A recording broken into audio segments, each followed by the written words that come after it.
ایک بات اور بڑی ضروری ہے اور میرا دل کرتا ہے یہ تقریر روز کی جائے۔ اخلاق حسنہ کا کمال یہ ہے کہ خوددار رہ کے زندگی گزارے، عزت نفس کے ساتھ، یہ ہاتھ پھیلانا چھوڑ دے، یہ امیروں کی جیبیں دیکھنی چھوڑ دے۔ آپ یقین کریں کبھی بڑی بڑی تکلیف ہوتی ہے۔ ایک اجتماع میں، ایک پروگرام میں گیا تو وہاں قاری صاحب نے ایک صاحب کا MP صاحب کو بلایا ہوا تھا، تو کھانے کی میز پہ بیٹھے تو وہ علماء کو نصیحتیں کر رہے تھے، آپ لوگ یہ جمعہ پڑھایا کریں، آپ کو پتہ نہیں ہے لوگ کہاں چلے گئے، آپ لوگوں کو لڑائے نہیں۔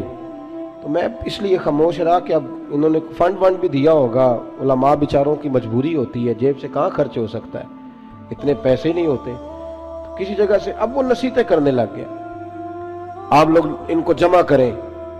کیوں بھلا؟ اس لیے کہ اگر خودداری ہو نا تھوڑے پہ گزارے کا تو پھر ان جیسے لوگوں کی ضرورت نہیں پڑتی۔ یہ جب ان سے کوئی تھوڑا سا آپ توقع رکھتے ہیں پھر یہ ظلم کرتے ہیں۔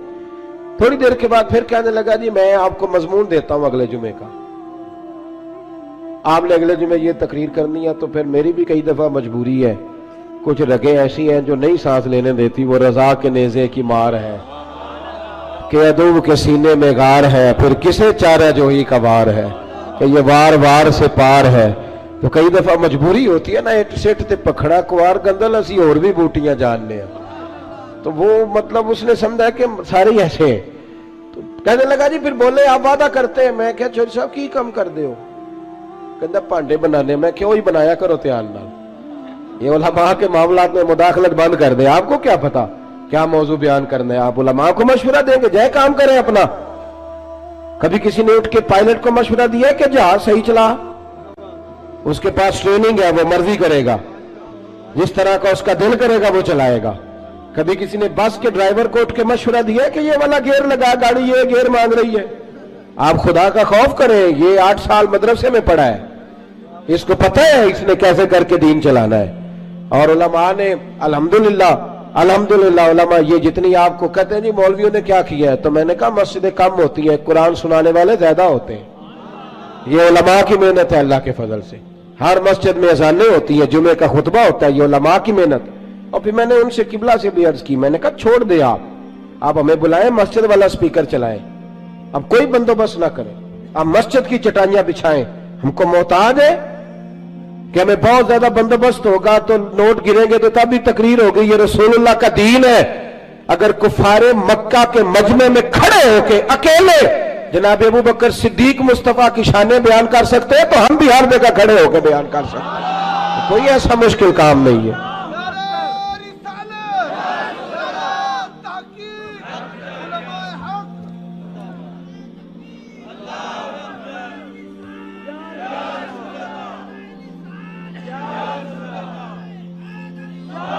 تھوڑی نا خودداری، عزت نفس، یہ غریبوں کو مشورہ دے رہا ہوں، چھوڑ دیں آپ چودھریوں کی گاڑیوں کے پیچھے بھاگنا، کچھ بھی نہیں ہوتا، آپ چھوڑ دیں ان کی پرواہ کرنی، آپ ایک ایک بچے کو خود خرچ اٹھائیں، آپ خود دیکھیں ہم نے کیسے ان کو لے کر کے آگے جانا، خودداری سے جیئیں، عزت نفس۔ ایک بات مجھے بتاؤ، جس نے حرام کا مال کمایا ہے اور روزانہ چھوٹے گوشت سے روٹی کھاتا ہے وہ زیادہ اچھا ہے یا جو حلال کھاتا ہے پر اچار سے کھاتا ہے وہ زیادہ اچھا ہے؟ آپ عجیب بات کرتے ہیں میاں۔ میرے ابا جی سے ایک دفعہ میں نے پوچھا ابا جی آپ کو پسند کیا ہے؟ کہنے لگے جدو پتر بھوک لگی ہوئے تو یار شاہی پسند ہوں ہے، نہ لگی ہوئے تو نخرے ہی ہوندے نے، اور دوپہر کو بھوک لگی ہو تو اچار بڑا چسکا دیتا ہے، کبھی کھا کے دیکھیں، شرط یہ ہے کہ بھوک لگی ہو، چٹنی کی جو لذت ہوتی ہے وہ اور ہوتی کوئی نہیں۔ آپ مہربانی کریں، گڑ سے بھی روٹی گزر جاتی ہے، میں نے الحمدللہ خود پیاز سے کھانا کھایا۔ میں دوپہر کو گھر آیا اسکول سے تو اماں جی سے پوچھا اماں جی روٹی ہے؟ کہنے پتر کوئی نہیں، تو میں نے کہا میں نے کھانا کھانا ہے، تو اماں کہنے لگی بیٹے دو ہی حل ہے، یا تو میں کسی سے قرض لوں اور تمہارے لیے 2 ٹائم سالن پکایا کروں، اور یا پھر تم سیانے ہو جاؤ۔ تو میں نے کہا جی نہیں آپ قرض نہیں لیں، آپ بتائیں کیا کرنا ہے؟ تو کہنے لگی تمہارا ابا کھا کے گیا ابھی پیاز کے ساتھ روٹی، گزر جائے گی؟ میں نے کہا آپ لائیں انشاءاللہ گزرے گی، کیوں نہیں گزرے گی، حلق سے گزرے گی، کیا اس میں حرج ہے؟ آپ اپنی مٹی پہ چلنے کا طریقہ سیکھیں، کسی کے سنگ مرمر پہ چلو گے تو پھسل جاؤ گے۔ آپ چھوٹی مسجد میں گزارا کریں، آپ خودداری سے جیئیں، عزت نفس حسن ہے زندگی کا، یہ اخلاق ہے میرے رسول پاک کا. پڑھو ترمذی شریف. حضرت صوبان بن مالک کو سامنے بٹھا کے نبی پاک نے فرمایا سجنا تجھ پہ پیار بڑا آ رہا ہے, حضور حکم کرے. فرمایا حکم یہ ہے کہ ایک وعدہ تو میرے ساتھ کر, ایک میں تیرے ساتھ کرتا ہوں.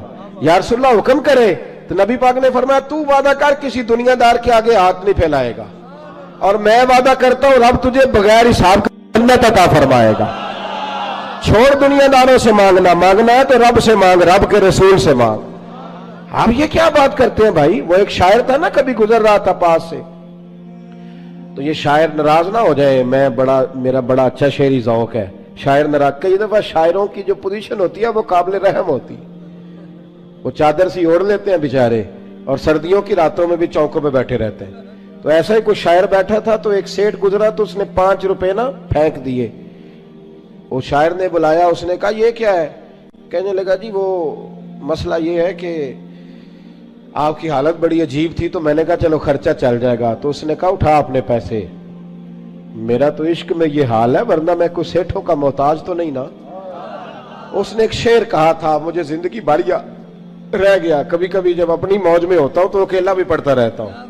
وہ شاعر اس سیٹ سے کہنے لگا یہ آرزو کرم اور میں آپ سے کروں, یہ آرزو کرم اور میں آپ سے کروں, یہ بھیک اس کو دیجیے جس کا خدا نہ ہو, یہ بھیک اس کو دیجیے جس کا خدا نہ ہو.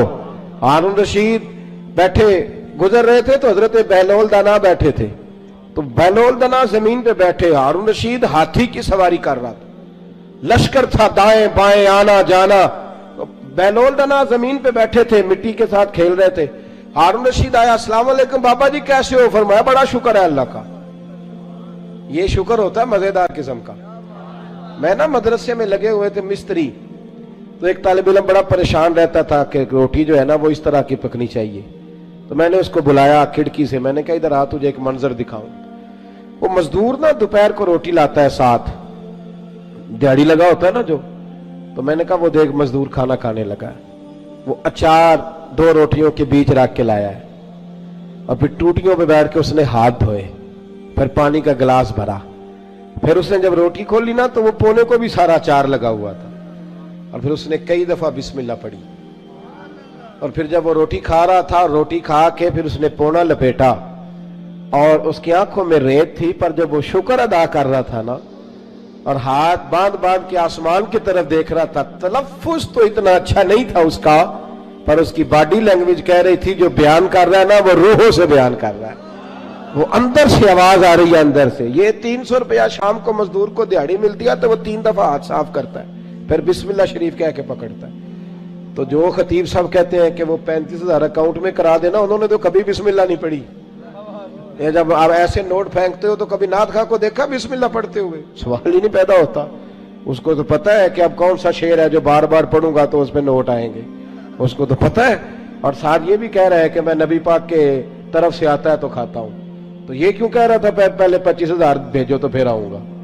اس کی کیا ضرورت تھی؟ اگر تو حضور کے نام پہ کھاتا ہے نا تو پھر سیٹھوں سے سوال کرنے کی ضرورت ہی نہیں. مصطفیٰ کریم جب دیتے ہیں تو شان کے ساتھ دیتے ہیں, اور گھر بیٹھے بٹھائے بھی عطا کر دیتے ہیں, پھر ضرورت نہیں. بہلول دانا بیٹھے تھے تو ہارون رشید قریب سے گزرا, بابا کیا حال ہے؟ کہ بڑا اچھا. کہنے لگے بابا کوئی حکم ہی کر دے. تو بابا جی مسکرا پڑے, کہنے لگے تجھے کون دیتا ہے؟ کہنے لگا اللہ. تو فرمایا مجھے. کہا اللہ.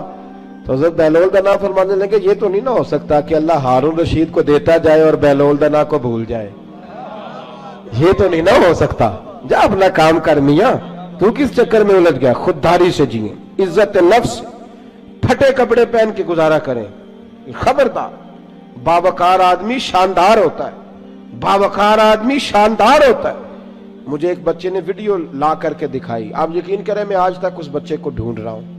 کوئی غریب کا بچہ سڑک پہ پینسلیں بیچ رہا تھا, تو کسی نے اس کو کہا, یہ اسی وطن کی بات, کسی نے اس کو کہا یہ بیٹے 100 روپیہ لے لو. تو کہنے لگا نہیں میرے ابا نے منع کیا ہے.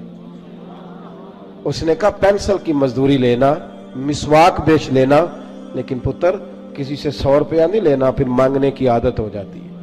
پھر انسان کو مفت کے دسترخوان پہ مزہ آتا ہے. حضرت سالم بن عبداللہ بن عمر, جناب عمر کے پوتے, طواف کعبہ کر رہے تھے, بیت اللہ کا طواف کر رہے تھے.